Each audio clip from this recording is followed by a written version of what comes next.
із оповідання Янки Бриля «Маті» читає учениця 9 класу Макарівської базової школи Зімітовича Ліса.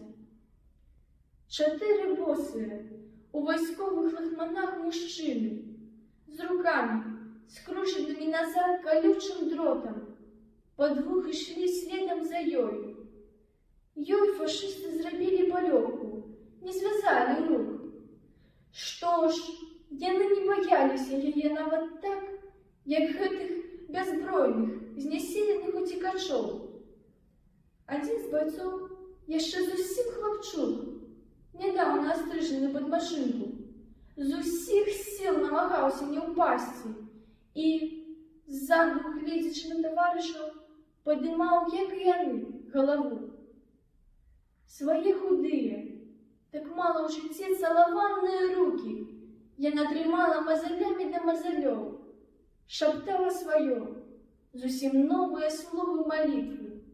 І ў ранішнім святле роднага сонца ясны быў яе твар, хоць па маршчынах міжвольна каціліся слёзы.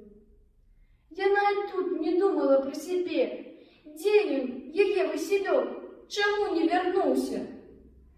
Як добра, Божа ласкавы, што ён не прыйшоў, не прыбег нават на пажар роднай хаты. Відаць, далёка ўжо недзе сынок. Відаць, адкапалі такі яны за заронкам свае кулямёты. Дзе яны, Уладзік і Сцяпан? Чаму не вярнуліся?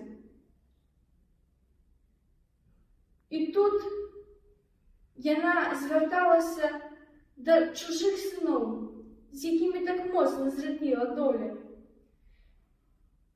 Яна чула іх шорганне босых ног па жвіры, чула і цяжкае дыханне. Яна аддала ім усё, што магла. А тут нават і не азірнешся. І яна рабіла адно.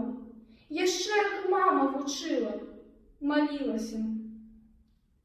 Горача дыхалі дурныя, клыкастыя зябы аўчарак, чорнай сталью паблісквалі ў загарэлых руках аўтаматы.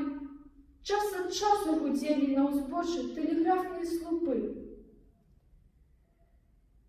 Маці не ведала, хто яна, не думала аб тым, што не з адным толькі жахам будуць глядзець на іх паход сустрэчныя, што вобразе засядзе ў сэрцы многіх мужчын горкім, няўмольным дакорам, што вочы і рукі яе ўспамінаць будуць нават дужыя людзі, выганяючы апошні страх перад начной партызанскай атакай.